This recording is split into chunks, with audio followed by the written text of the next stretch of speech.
Tarot Tubers. Hexa here on Tarot and Witchery. And Johanna Polle was kind enough to send me a copy of her European Goddesses and Spirits Oracle deck. And this is a before you buy. So if you've never been here before, this is very different than your typical unboxing where we just go through the cards and go ooh and ah over each one. There are walkthroughs like that on the web right now of this deck. What I'm going to do for you here is I've actually worked with this deck before I do a review on it. So I'm going to talk to you about the deck itself, the extra book you'll be able to purchase. I'm going to show you pairings. I'm going to tell you how I've worked with it, what I like about it, what I don't like about it. And I'm going to also talk about the different uses, like the different ways that I would work with it or suggest working with it. You will find all the information to get this. This is a Kickstarter campaign that begins May 1st. So you have a week to really look at all the videos online about it and to really think about it, but it begins May 1st and you will find all the information down below about getting the deck by itself or getting the deck and the book and the other goodies. Coming up here in May 2024 and available on my website after all of this, I am going to be giving a class on intuitive fortune teller style readings.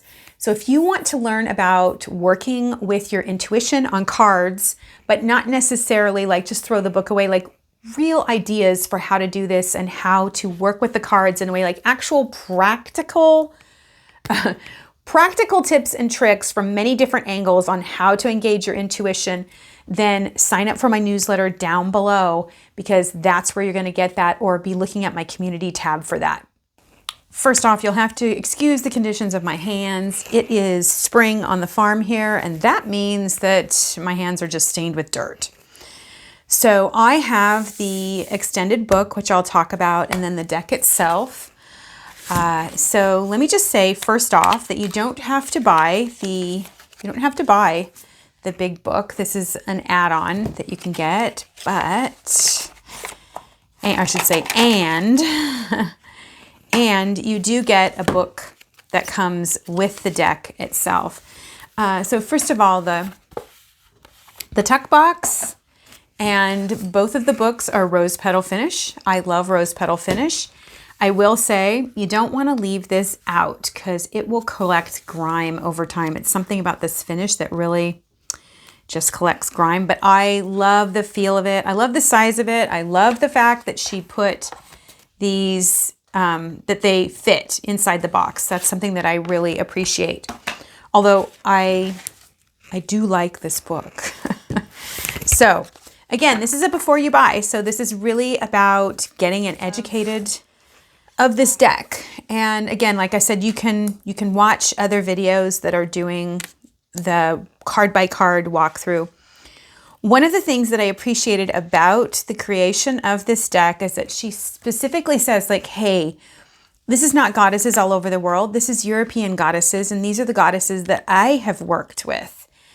It has some goddesses that I am familiar with, like Ungerboda. Really excited. Actually, Ungerboda is, I guess she's an Aesir. She's Loki's wife that I'm familiar with and actually have a relationship with. Aphrodite. These are goddesses that I do. Aranrod from Welsh mythology. Artemis, Greek. I'm unfamiliar with RTO. Baba Yaga. So, I'm familiar with some of these, and some of them I am not familiar with. Irish, Welsh here, Branwen and Brigid. So the Cailleach, Caradwen, and you will see that there's a variety of ages depicted on these goddesses. I mean, I don't know how you could do, I'd have to go all the way back and find it. Oh, the Cailleach. I don't know how you would do the Cailleach as young. I guess you could, but she's a very ancient goddess. Circe, who's actually a demigoddess, and she's known as like the first witch. Demeter. So there's all sorts of goddesses in here from all over Europe, and I love the fact that there's just a variety of goddesses with different attributes to choose from. I enjoy this art style a lot. I really do. Look at this Hecate. Beautiful. Here's Hel. That's Angerboda's daughter. Hestia, Holda. I guess I did do pretty good putting these in alphabetical order. I tried to get them all back in the right order before I did this. They might not all be correct. So you will probably learn about different goddesses as you go through using this deck. Cardstock, it's fine. It's not great, but it's totally shuffleable, if that's a word. I'm sure if you riffle shuffle, you're going to find that it bends a way that you like. I do not riffle shuffle. There is no gilding on the edges, which will make some of you very happy. I know that some of you don't like gildings. There's just a nice soft cut on the corners there, which is good. You can see the backs here. I think the backs are lovely. You have the wheel of the year there, and the serpent entwining itself. You also get, with the deck, you get this book. And the book is laid out where you have, so the card itself will have the name of the goddess on it. And then when you open up and look at a goddess, you'll see that there's a keyword. So if you like keywords, which I do, and you can focus on that attribute, you then get a little bit about, in here, she actually says where her mythology is from the Mabinogion. So you'll get a little bit about the goddess here. And you get kind of a prescriptive, like here it says, pause and reflect on the importance you give to your own needs and wishes in your daily life. Do you tend to put yourself on top of the list, or do you always seem to end up ranking below the others? So you get this little prescriptive bit in here. You get a little, and then at the end, you have these reflection questions. And I really enjoy that about this in the small book that comes with the deck itself. So I think that's like, the first option. And it's just a tuck box. Nothing great. They've done this new thing with tuck boxes. I noticed this on Naomi Cornock's deck as well, where they have these cuts here, making it much easier to get the decks in and out of tuck boxes without feeling like you're gonna go crazy, because I've definitely had some moments where I've just been like, I can't get the deck out. So I like that about the tuck box. Moving on to the big book. So what you get in the big book is okay, so let me go back. I'm sorry, you guys. I'm like all over the place. I'm really excited about this deck. I am really into European goddesses. I have to say, this is my primary focus. So she definitely picked the right person to ask to review this. So you get an introduction, and then you're going to get how to work with the cards. You're going to get, and you get that in this book as well. So you get just a little bit more on the introduction. And then, of course, you can see that's the same. And then you can see the difference here. So here's the dark, and here's the dark. But you get a little talk about it. It's just a little bit more pictorially done. And so it gives examples of how, it gives an example of how that each one works, and then it gets each goddess that's in there. It does here. You've got that pictorial as well. And you go through. Sorry, I'm getting there. And so now here's where you see the departure. So here now she's going to talk about a devotional approach. She's going to give you card spreads, and they're not the same old card spreads. They're good. I liked the card spreads a lot in here. I thought they were definitely worthwhile. Here's one if you really want to go big with the Wheel of the Year, nice Wheel of the Year one. And then you get this full color, glorious picture of the goddess without the keyword on it. So you're just getting the art, which I think is lovely. Her name, and then there's the themes that are put up here, and then you're going to get more about the goddess herself.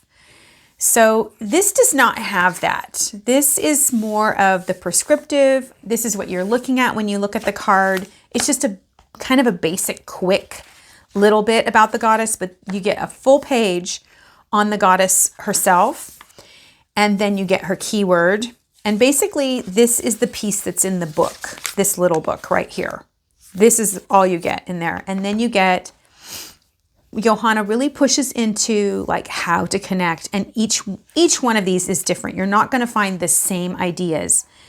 So on here, let's go to Angerboda. Talks about her as grief and anger. And so here she recommends movement and sound.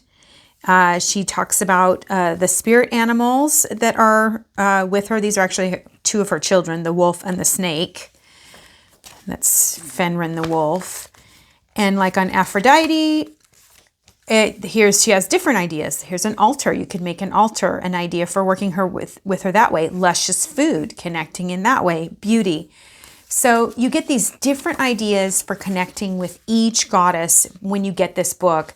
So if you're looking for a way to really work with these goddesses and you want ideas for that, I think that this book is really nice to have for that. It also gives you that jump off point with her mythology. So I think that's a lovely thing. If you're really familiar with these goddesses, or you just want to dive in and go find out about their mythology on your own, then, maybe you don't want to get that. Maybe that's not something for you.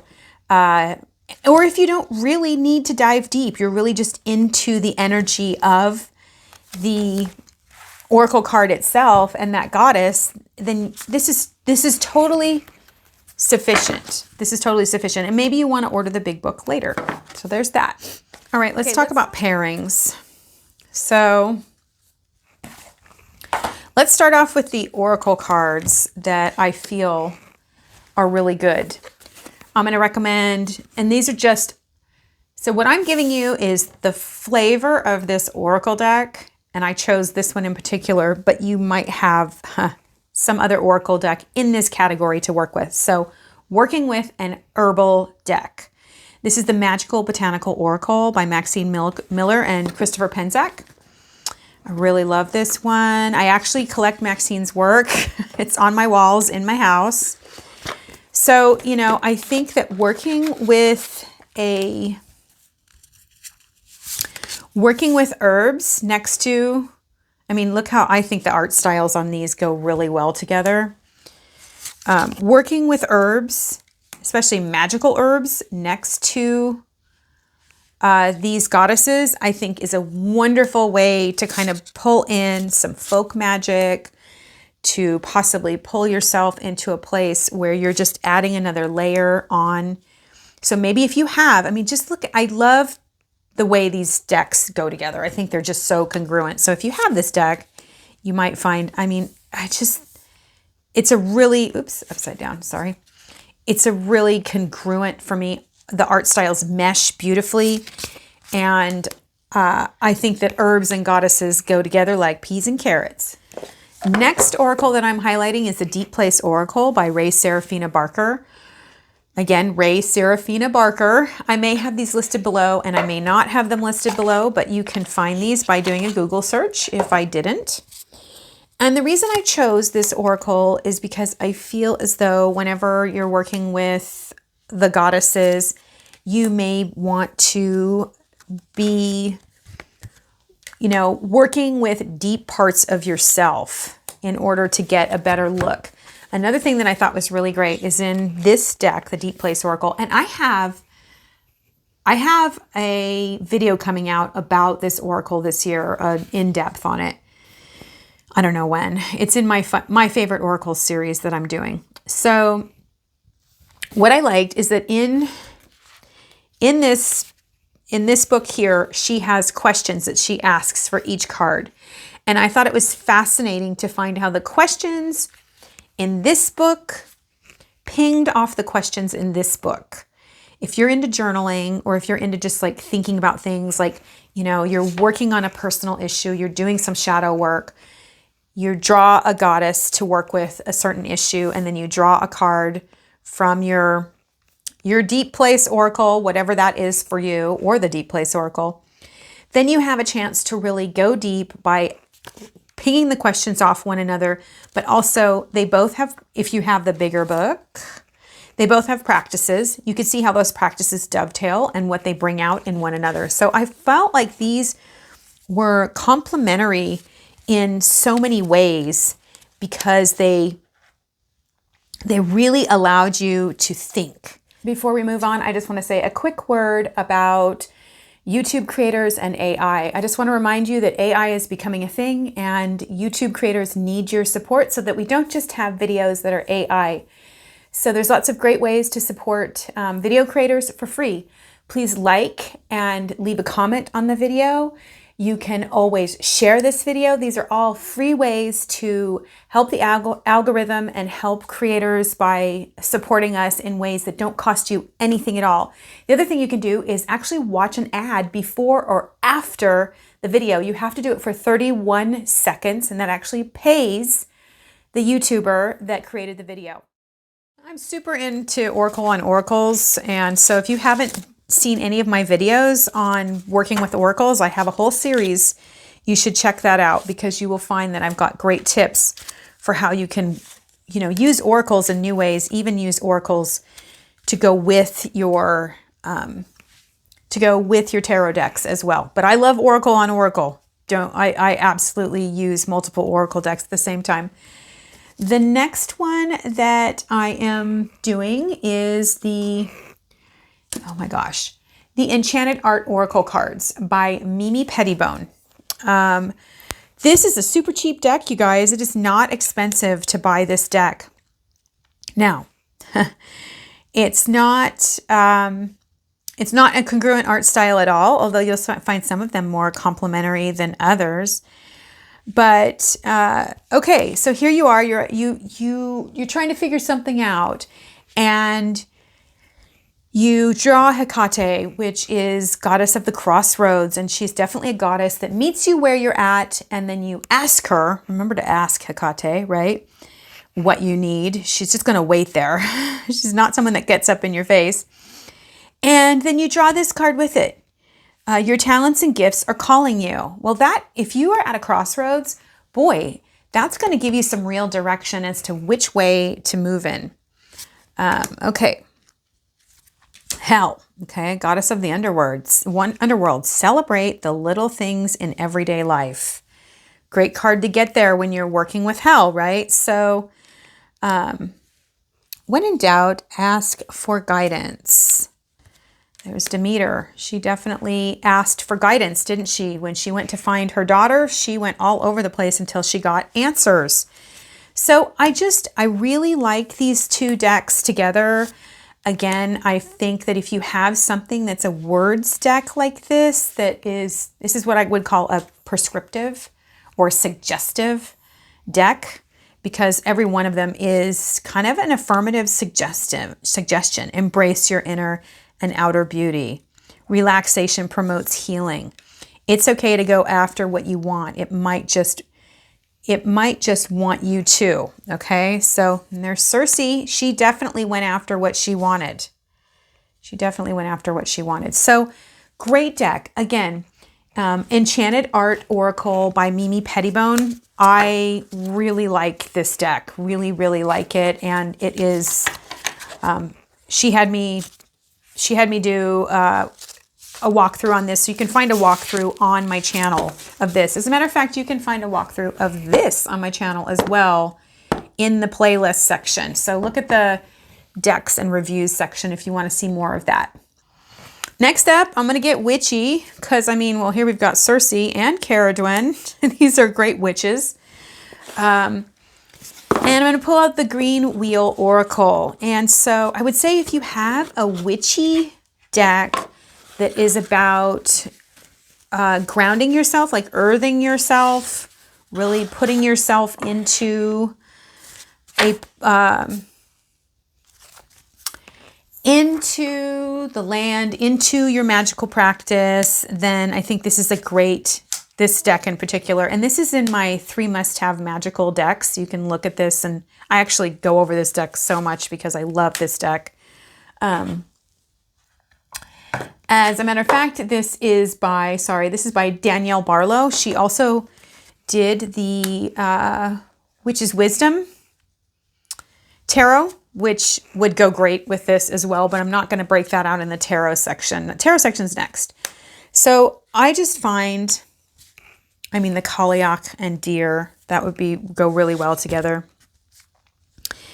And then, so Brigid, you have the different solstices. I just think if you have some kind of witchy oracle that's maybe more pagan based, maybe you want to work with a goddess and then you want to pull out a natural element to work with. You could even do any kind of animal oracle that you have, like you want to work with the animal totem power there. Even MJ Coleman's new oracle deck, I just got it. Oh my God, the Forest of Enchantment, is that right? The Forest of Enchantment oracle would be great with this because you're pinging the energies, you're pinging the two energies off, and then you're able to ground the energy in your body, which is, I want to be able to do something with my reading. I'm a doer. I don't want to just do a reading and then have nothing shift in my life. So great together. And I think the art styles are definitely congruent enough. If I got this and I had other cards on the table, I would immediately be looking at what are they looking at? I'd be like, wow, what is this pointing to? What cards on the table is this pointing to? Moving into the realm of tarot. Tarot of the Abyss by Anna Touraine.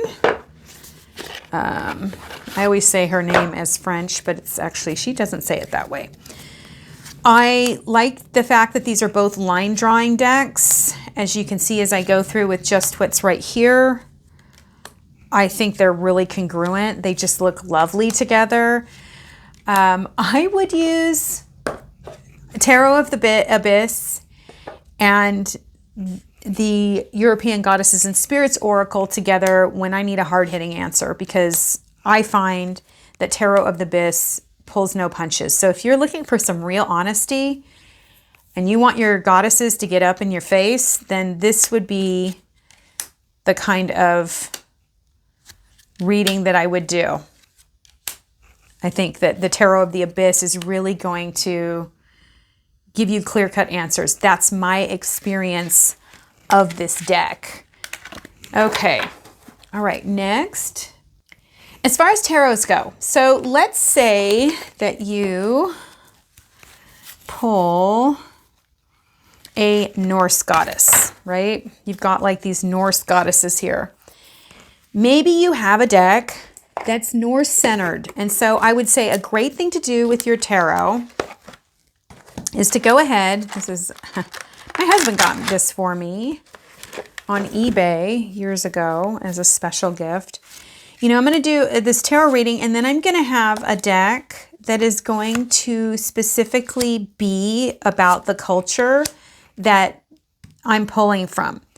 So, you might have, well, we don't have any Welsh decks. You could do Christopher Hughes Tarot is Welsh, so you could do that. You could even do like the Druidcraft Tarot with your Welsh goddesses. I don't know if we specifically have a Greek-focused deck out there. I might go with just a Rider-Waite, good old, the original RWS. But I would say look for a deck that feels like the culture of the goddess that you pulled from. So this would be like you would pull this card first, right? And then you would go, okay, now I'm going to pull out some tarot cards from a deck that kind of speaks to me in the same way, from the same culture, to really add some flavor on. So this is the Norse Tarot, you guys, by Clive Barrett. And I didn't even really highlight it because it's out of print and you do have to buy it like from a private seller. So that's where I got this. It's from a private seller. Okay, and then of course, you've just got your witchy decks. So I've got the Forest of Enchantment here. And although the Forest of Enchantment is by Linnea Weatherstone and Marilla Allwood, I love this style. You can see that it's a little bit softer in its line work than hers is, but I feel as though, I was trying to think of, like, here you go. I feel as though they really complement one another because they are this is so earthy and witchy. Well, I have a lot of witchy decks. How many of you have a lot of witchy decks out there? So, I think choosing a deck that, again, let's say you're in a mood where you feel like you're trying to figure out something, you're trying to move forward something magically, then I would go and grab the deck that makes me feel the most magical. If this is that deck, then great, use it. I think we need to get better about matching our intent. Matching our intent to the decks before we pull them. Sometimes we just keep going to the same deck because we're comfortable with it. Sometimes when I need to be broken out of my everyday, I'm going to choose a deck that I'm not as comfortable with because I know that I need a less familiar outlook to break me out of old thinking. So this is the Forest of Enchantment. All right, let's talk a little bit about how I used this deck and how I would use this deck. So first of all, I did not feel like this was a good card of the day deck. I'm sorry, but I just don't. I feel like this is a good card of the week deck because you're dealing with an entity. You're dealing with a really powerful, large idea. And so choosing to do like a card of the week or a card of the month, or I need a card that I need a superpower card. So again, in my ideas for oracles, you could use this as an anchor card. You could use it as a foundation card. You could use it as a superpower card.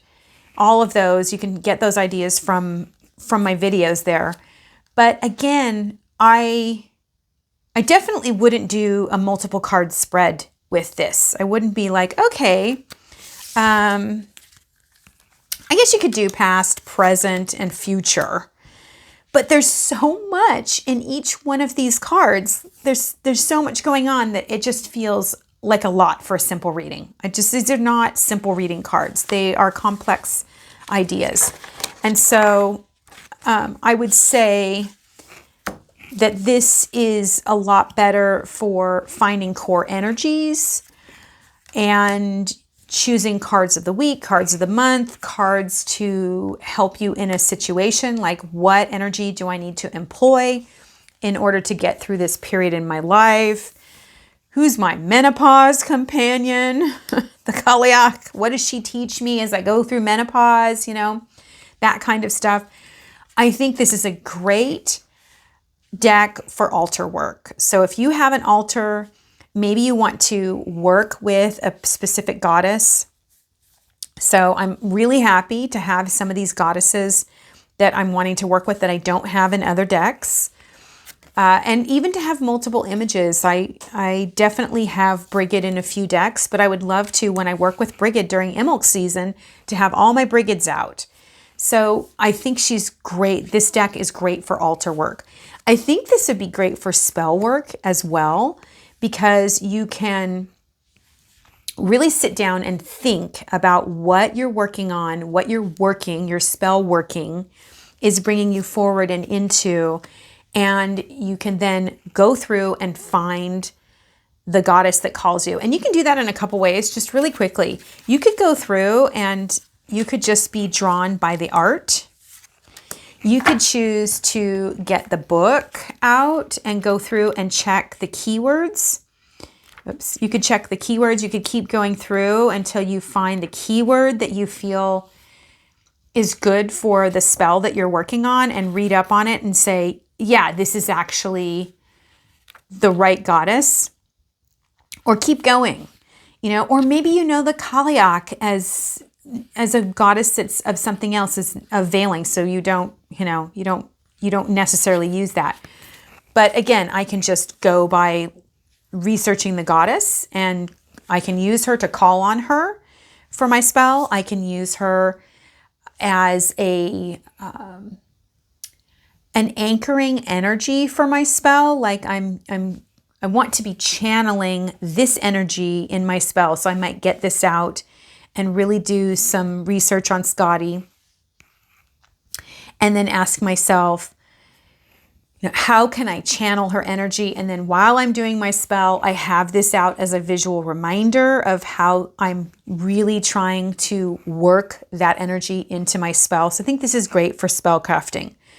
I think this would be great for a Wheel of the Year spread, which she puts in there so that you've got one for every season, right, of the year. Maybe you don't follow the Wheel of the Year, but you want one for every month. So you could do your year ahead with every month. Again, you can do this where you're really just at a rough place in your life. And so you're going to go ahead and go through and find the energy that you need, that you're lacking, and pull out that card and say, I really need the energy. I'm going to pick one that I can say that the Morrigan brings. Tread lightly there, I would say. But I really need that energy. And so what I might do is take her out and then do a bunch of cards around her. Do a bunch of cards around her. So I'm really big on doing storyboard readings, intuitive style readings. And I think that this would be really great for working with intuitive style readings like that. I am on a no-buy year, and I'm so happy that I was given this because I absolutely love it, and I will be using it in my personal readings, but also my personal craft.